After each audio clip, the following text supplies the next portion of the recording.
크리스마스 시즌이 되면 우리 서로가 서로에게 축복과 격려의 말을 함께 주고받습니다. 오늘 설교는 예수님께서 우리에게 주시는 그 축복의 말씀을 먼저 여러분들과 함께 나누고 오늘 본문의 내용으로 들어가려고 합니다. 여러분, 예수님께서 어느 마을에서 열심히 사람들을 가르치실 때 그 말씀에 큰 은혜를 받고 감동을 받은 사람이 있었습니다. 그래서 그 사람이 무리 중에 일어나 이렇게 외칩니다. 누가복음 11장 27절 말씀인데요.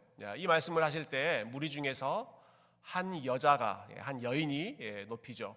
음성을 높여 이르되 당신을 뵌 태와 당신을 먹인 젖이 복이 있나이다. 예수님을 축복하면서 이렇게 외치는 것입니다. 너무 예수님 말씀이 좋으니까, 예수님이 너무 좋으니까 당신은 정말 복된 사람입니다. 당신을 있게 하신, 당신을 뵌 태와 당신을 먹인 젖, 예수님의 육신의 어머니를 가리키는 거죠. 그 삶이 정말 복이 있습니다. 최고의 복을 예수님께 선포합니다. 그런데 예수님께서 그 말씀을 들으시고 나서 이렇게 회답하십니다. 28절을 같이 한번 읽어볼까요? 시작. 예수께서 이르시되 오히려 하나님의 말씀을 듣고 지키는 자가 복이 있느니라 하시니라. 아멘. 여러분, 누가 복이 있다고 말씀하십니까? 하나님의 말씀을 듣고 지키는 자가 복이 있다 말씀하셨습니다. 누구보다 더 복이 있다고 하셨습니까? 당신을 뵌 태와 당신을 먹인 그 젖이 받는 복보다, 예수님의 육신의 어머니인 마리아를 언급하는 것 아니겠습니까? 오늘 우리 장로님께서 기도하실 때 마리아가 불렀던 그 찬가, 누가복음 1장에 나오는 그 아름다운 찬양을 읽어주셨습니다. 여러분, 예수님의 성탄, 예수님이 태어나시고 예수님이 이 땅에 존재하시는 데 있어서 마리아가 맡았던 역할은 결정적이었습니다. 마리아는 너무너무 훌륭한 믿음이고 너무너무 복된 인생이었습니다. 그런데 예수님께서 그 여인보다 더 복된 인생이 있다고 말씀하시죠. 누가 더 복되다고요? 하나님의 말씀을 듣고 그 말씀을 지키는 자가 복이 있도다.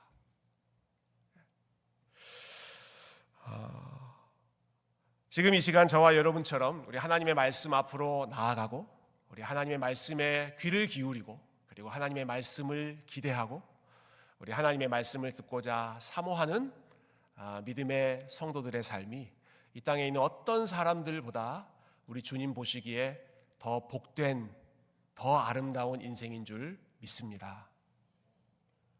우리가 성탄절에 우리 주님께 여러 가지 방식으로 선물을 드리고 경배를 드리겠지만 예수님께서 제일 복되다고 하셨던 이 모습이 하나님 말씀을 듣고 지키는 것이라고 한다면 지금 이 시간에 우리가 성탄절의 의미를 말씀에 비추어서 다시 되새기고 기억하고 그 말씀의 주인 되신 하나님을 영화롭게 하는 것이야말로 오늘 이 성탄의 주일에 우리가 하나님께 드릴 수 있는 최고의 선물인 줄로 믿습니다.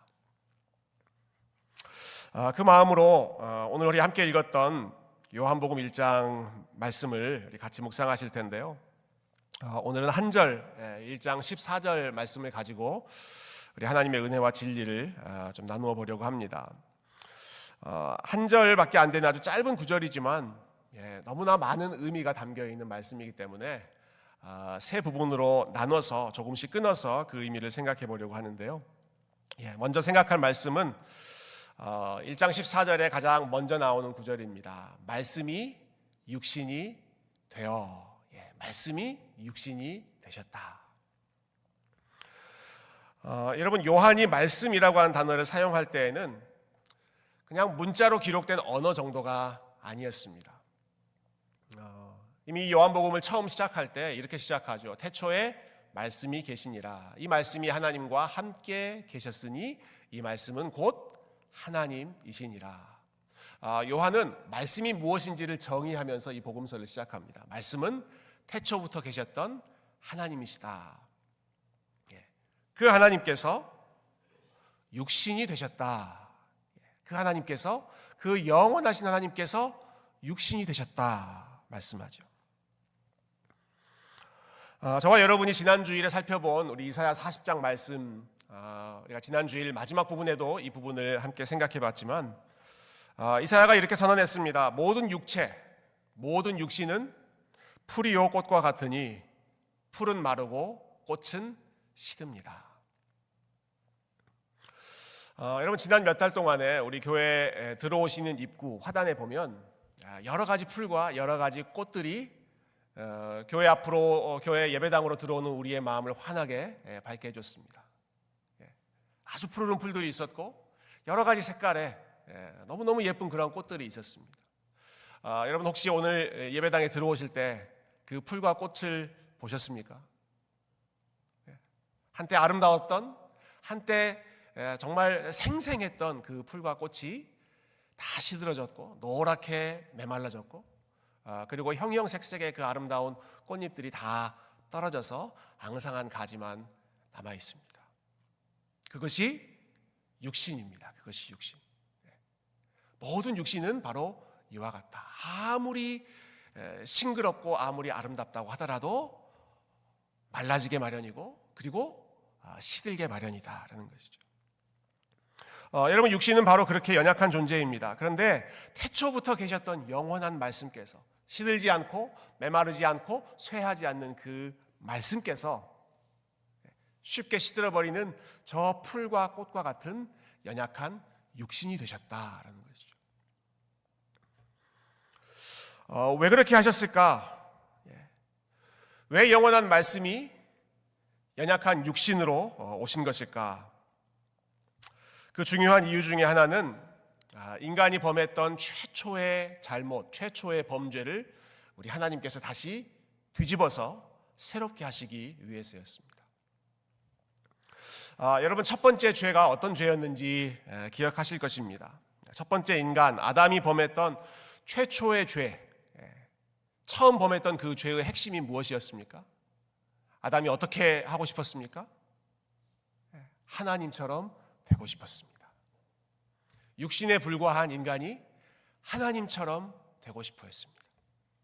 흙에 불과하고 육신에 불과한 아담이 영원한 말씀이신 하나님처럼 되고 싶어서 인간의 자리를 지키지 않고 하나님의 말씀에 반역하고 본인이 스스로 판단하고 본인이 스스로 모든 것을 누리려고 했던 것이 처음 범했던 죄의 본질, 교만이었습니다.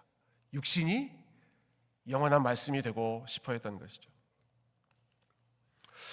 초대교회의 최고 신학자였던 이 어거스틴이라고 하는 분이 고백록이라는 책을 쓰셨습니다. 고백록, 자기의 죄를 하나하나 기억하면서 하나님 앞에 회개하는 책이었는데요. 그 책에서 어거스틴이 이렇게 말합니다.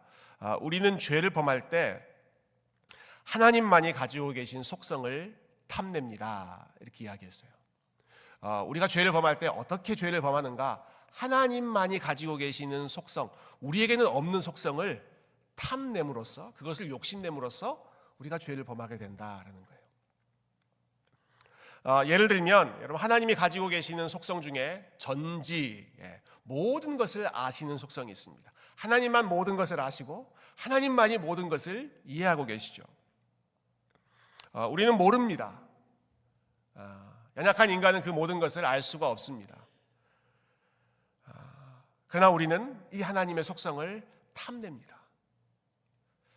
일어난 모든 일의 의미를 알고 싶어하고, 앞으로 어떤 일이 펼쳐지게 될지 우리의 미래를 알고 싶어하고, 옳고 그름을 하나님의 기준이 아니라 내가 스스로 판단해서 이것이 옳고 이것은 틀리고 스스로 결정하고 스스로 판단하고 싶어하는 하나님의 지혜, 하나님의 전지하심을 탐내는 것이 인간의 교만한 지혜였습니다.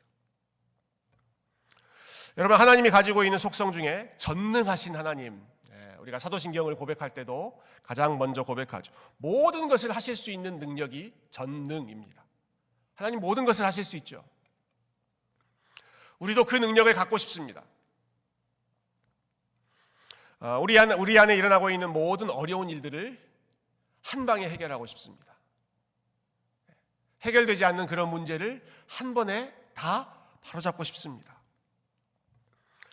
모든 질병을 한 번에 고치고 싶고, 마음에 들지 않는 현실을 한 번에 우리 하나님께서 말씀 한마디로 모든 것을 창조하셨던 것처럼 그 모든 상황을 바꿀 수 있는 그러한 능력이 우리에게 있으면 좋겠다 생각하고, 그렇게 하지 못하는 현실에 대해서 우리가 답답해하고 원망스러워하죠.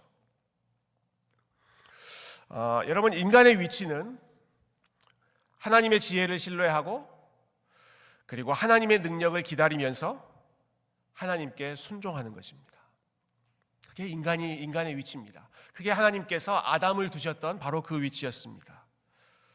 그러나 거기에서 만족하지 않고 하나님처럼 알고 싶고 하나님처럼 할 수 있고 하나님처럼 모든 것을 주관하고 싶은 그러한 마음이 아담이 범했던 최초의 범죄, 교만함의 범죄였죠.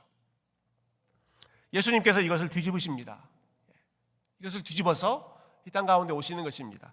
유한한 인간이 무한한 하나님처럼 살고 싶은 그러한 욕심, 유한한 인간이 감히 무한한 하나님의 그 권한을 넘보았던 그 교만의 죄를 우리 주님께서 바꾸시기 위해서, 뒤집으시기 위해서 무한하신 하나님께서 유한한 인간의 자리로 내려오신 것입니다.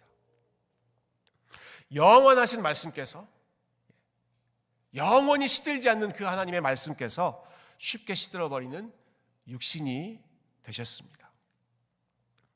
말씀 한마디로 모든 것을 하실 수 있는 그 전능자 하나님께서 스스로는 아무것도 할 수 없는 가장 연약하고 가장 의존적인 연약한 아기가 되셨습니다. 왜 그렇게 하셨는가? 아담이 범했고 그 아담의 후예로 모든 인간이 범하고 있는 하나님의 권한, 하나님의 자리를 넘보고 하나님처럼 살고 싶은 그 욕심을 바꾸시기 위해서, 리플레이스, 교체하기 위해서 우리 주님께서 가장 겸손한 모습으로 그리고 하나님의 말씀에 철저히 순종하는 모습으로 이 땅 가운데 연약한 인간의 모습으로 육신이 되어 우리 가운데 오신 것이죠. 그 겸손이, 그 순종이 우리가 이 성탄의 아침에 기억해야 할 첫 번째 하나님의 은혜입니다. 하나님께서 얼마나 자기를 낮추시면서 겸손해지셨는가. 여러분, 한 걸음 더 나아가서 오늘 본문은 말씀이 육신이 되어 우리 가운데 거하신다라고 말씀합니다. 우리가 기억해야 될 두 번째 진리입니다. 말씀이 육신이 되셨다. 그런데 거기서 멈추지 않고 우리 가운데 거하셨다. 우리 가운데 거하셨다라는 말씀이죠. 성경에 보면 이 거하다라는 말씀이 굉장히 많이 나옵니다. 거하다, 머물다, 살다 이런 말씀 굉장히 많이 나옵니다. 특히 이 요한복음을 쓴 이 요한이라고 하는 사람이 제일 많이 썼던 동사가 이 거하다입니다.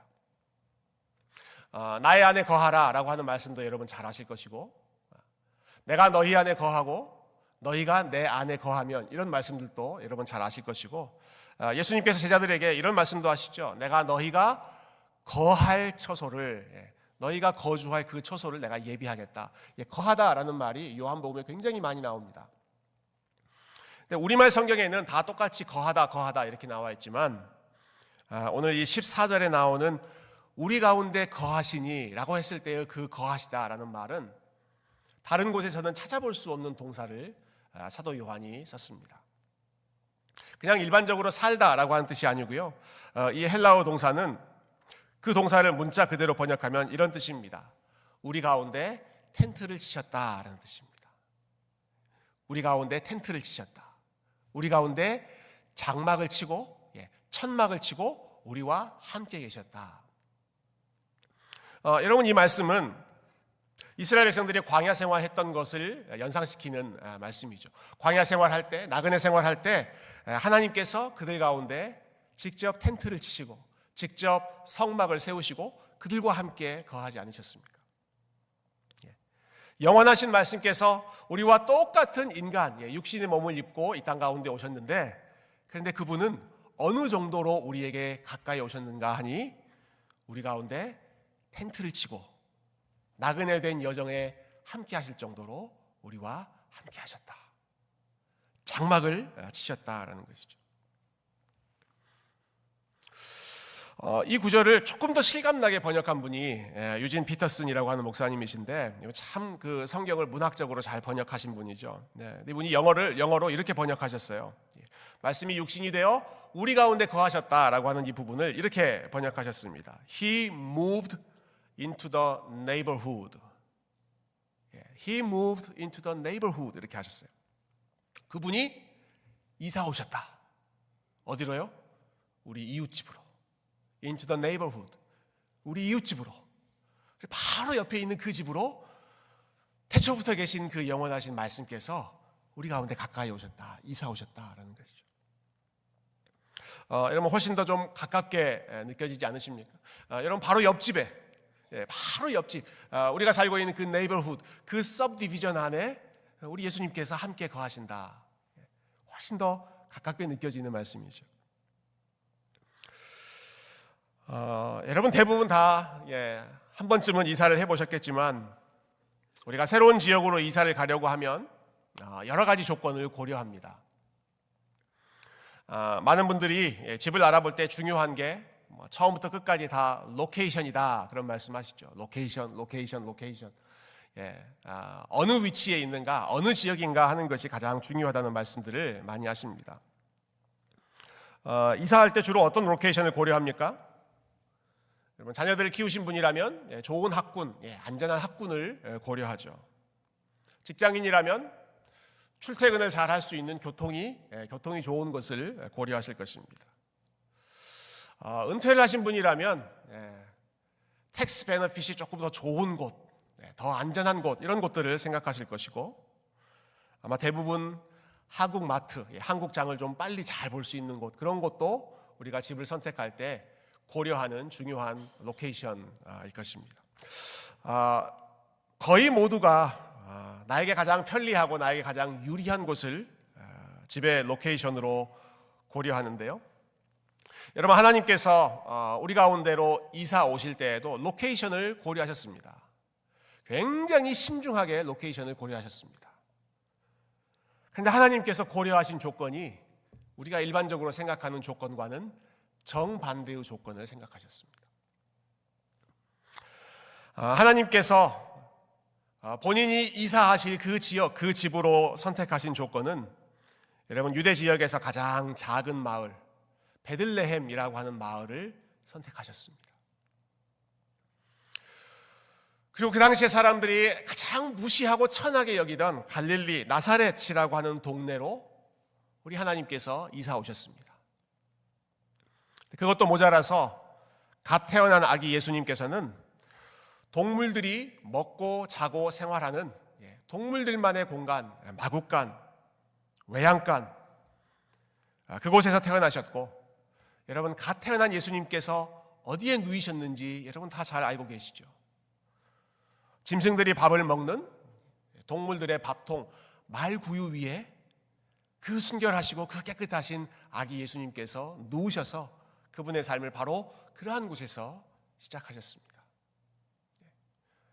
영원한 말씀이신 하나님, 우리 순결하신 그 하나님께서 우리 가운데 오셔서 이사 오신 그 동네가 어떤 동네였는가? 갈릴리 나사렛이었고 가장 작은 베들레헴이었고 동물들이 지내는 마곡간과 같은 곳이었다라는 것이죠. 최근에 우리 교회 집사님 한 분이 아프리카를 다녀오셨습니다.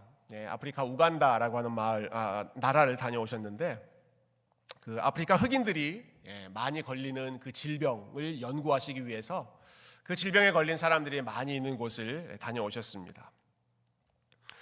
우간다의 수도가 이 캄팔라라고 하는 도시인데 그 번화한 도시의 중심가가 아니라 도시 바깥에 이 캄팔라 지역의 슬럼가라고 하죠. 가장 못 사는 사람들이 있는 동네를 보고 오셨습니다. 근데 그곳이 얼마나 위생이 안 좋은지, 얼마나 열악한 환경에 어린 아이들이 방치되어 있는지를 보고 충격을 받으셨습니다. 그리고 오시자마자 저에게 여러 가지 사진을 보여주시더라고요.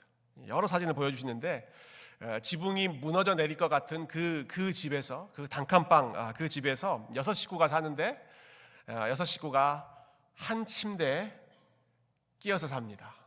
1층에 아주 작은 그 벙크베드 그 한 침대에 그 6식구가 아주 오밀조밀하게 끼어서 자는 그러한 모습들을 보여주시면서 이런 말씀하시더라고요. 목사님, 세상에서 가장 낮은 곳을 보고 왔습니다.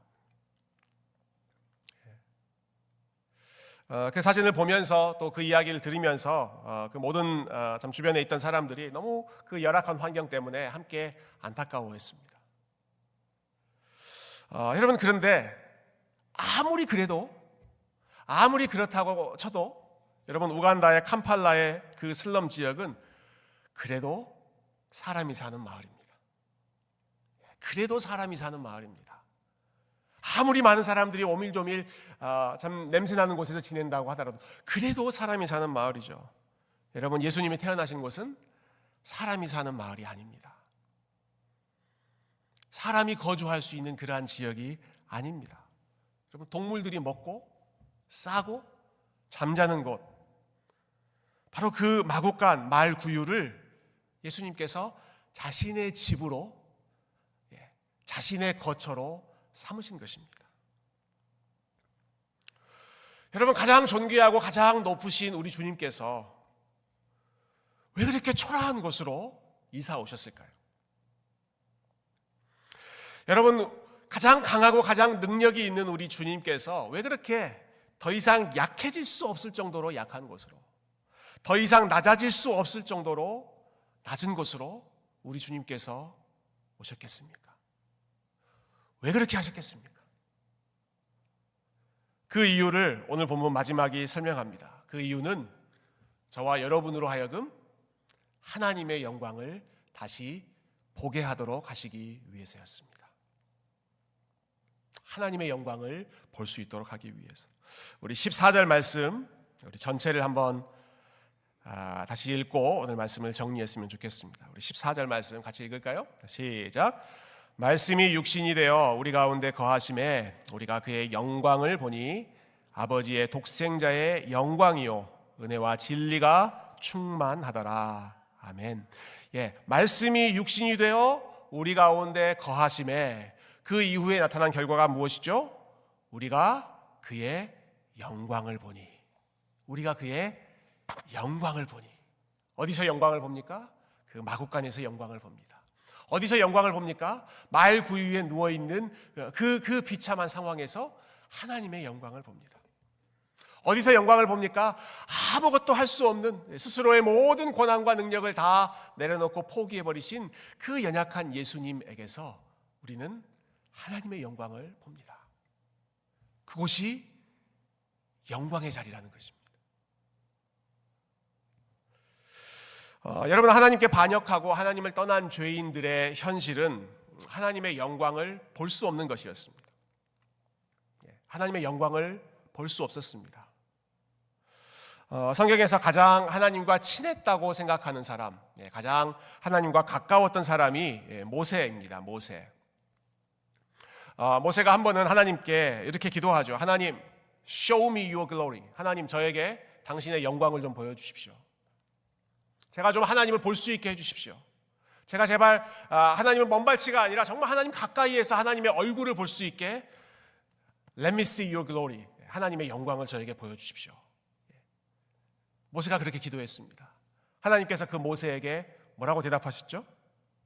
안 된다라고 하셨습니다. 너는 나의 영광을 볼 수 없다고 하셨습니다. 너는 나의 영광을 보면 죽는다라고 하셨습니다. 감히 죄로 가득한 죄인이 거룩하신 하나님을 본다고 하는 것은 상상할 수 없는 일입니다. 하나님의 얼굴을 보면, 하나님의 영광을 보면, 심지어 모세와 같이 훌륭한 믿음의 사람이라고 하더라도, 모세처럼 하나님 앞에 철저하게 복종하고 모세처럼 하나님과 가까이 지냈던 사람이라고 하더라도 모세조차도 볼 수 없는 것이 하나님의 영광이었습니다. 죄인은 도저히 그 거룩하신 하나님 앞에 설 수 없는, 그분의 얼굴을 볼 수 없는 존재이기 때문이죠. 하나님의 밝은 빛 앞에서는, 하나님의 영광 앞에서는 어떤 사람도 당당하게 서 있을 수 없는 것이 죄인의 현실이기 때문에 그렇습니다. 어느 누구도 그분 앞에서 우리의 얼굴을, 우리의 모습 있는 그대로 보여줄 수가 없는 것입니다.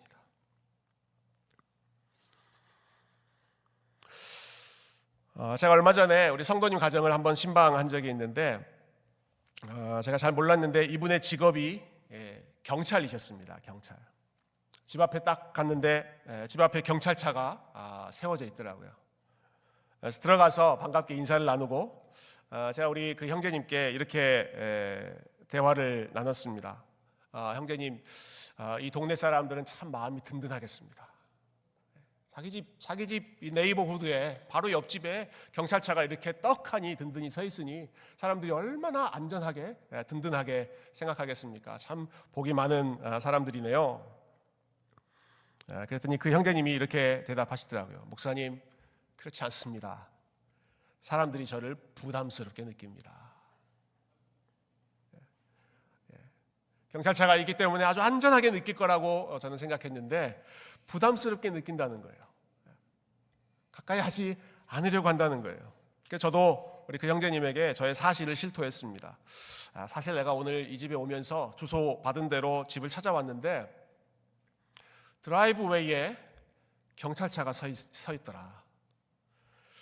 그래서 저와 제 아내가 둘 다 경찰차에 대한 트라우마가 좀 있기 때문에 아닐 거야, 여긴 아닐 거야 하고 그냥 지나갔습니다. 지나가서 한 바퀴 다시 돌아갔다가 다시 돌아와 보니까 그 집이더라고요. 그래서 경찰이시구나, 경찰차가 있구나 하는 그 깨달음을 가지고 그 집으로 들어갔는데 그 사실을 우리 형제님에게 이야기했더니 그 형제님도 껄껄 웃으시더라고요. 여러분, 운전하시다가 뒤에 경찰차가 보이면 반가우십니까? 아니면 긴장되십니까? 왜 나를 따라오지? 내가 잘못한 게 없나? 혹시 내가 레지스트레이션을 잘 리뉴했나? 긴장되지 않으십니까? 참 이상하죠? 여러분, 어린아이들은 경찰차를 보면 반가워합니다. 경찰을 보면 좋아합니다. 그러나 나이가 들수록 어른이 되면 경찰차를 부담스러워하고 혹시 내가 잘못한 게 없나 하는 긴장을 하게 됩니다. 여러분, 하나님 앞에 서 있는 죄인의 현실이 바로 이와 같습니다. 하나님의 얼굴을 가까이 할 수 없습니다. 하나님의 얼굴을 가까이 할 수 없습니다. 하나님의 영광을 볼 수 없습니다. 그 영광의 빛 앞에서 우리의 모든 부끄러움이 적나라하게 드러나기 때문에 심지어는 그토록 훌륭했던 모세조차도 하나님의 영광을 볼 수가 없었습니다. 심지어는 이 말씀을 쓰고 있는 요한조차도 주님의 얼굴을 직접 볼 수가 없었습니다. 우리가 지난 금요일에 함께 나눴던 말씀처럼 우리 주님께서 영광의 빛 가운데 찬란하게 빛나는 모습으로 밤모섬에 갇혀있는 그 요한에게 나타나셨을 때 요한이 보였던 반응은 마치 시체처럼 죽은 것처럼 그 앞에 엎드려서 감히 얼굴을 들지 못하는 것이 요한의 모습이었습니다. 여러분, 그런데 그 요한이 뭐라고 고백합니까? 우리가 그의 영광을 봅니다 라고 이야기하죠. 우리가 그의 영광을 봅니다. 우리가 아버지의 독생자의 영광이요 은혜와 진리가 충만한 그분의 얼굴을 봅니다. 하나님, 여러분, 어떻게 우리가 이러한 현실을 경험할 수 있게 됐습니까? 도저히 영광을 볼 수 없던 사람들이 어떻게 우리가 그분의 영광을 보게 됩니다. 우리가 하나님의 영광을 볼 수 있습니다 라고 자신 있게 당당하게 고백할 수 있게 되었습니까? 가까이 할 수 없는 빛에 거하신 우리 하나님께서 어둠 가운데 있는 우리에게 찾아오셨기 때문입니다. 강한 힘을 가진 장군의 모습이 아니라 모든 죄를 지적하고 드러내는 경찰이나 검사나 판사의 모습으로가 아니라 누구라도 다가갈 수 있는 가장 연약한 어린아이의 모습으로 오셨기 때문입니다. 어린아이를 두려워하는 사람은 없죠. 어린아이는 누구나 가까이 다가가고 싶고 누구나 그 얼굴을 보고 싶고 누구나 그 아이를 품에 안고 싶은 그 연약한 존재가 어린아이이지 않습니까? 가장 존귀하신 하나님께서 가장 낮고 가장 허름한 곳을 골라서 오실 정도로 겸손하고 온유한 우리의 옆집 아저씨, 우리의 옆집 이웃이 되어주셨기 때문에 사랑하는 성도 여러분, 저와 여러분이 모세도 볼 수 없고 요한도 볼 수 없었던 그 하나님의 빛나는 영광의 모습을 볼 수 있고 마음껏 주님 앞에 나아갈 수 있고 마음껏 주님의 자녀된 그 영광스러운 특권을 누릴 수 있게 된 줄로 믿습니다. 여러분, 성탄절은 어떤 날인가요? 성탄절은 우리 하나님을 보는 날입니다. 성탄절은 우리 하나님의 영광을 다시 보는 날입니다.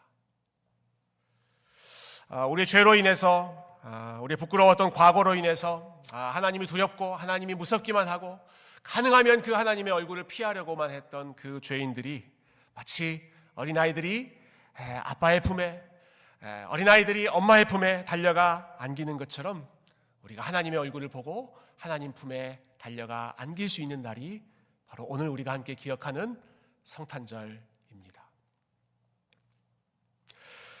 우리가 삶에서 겪게 되는 여러 가지 현실적인 어려움 때문에,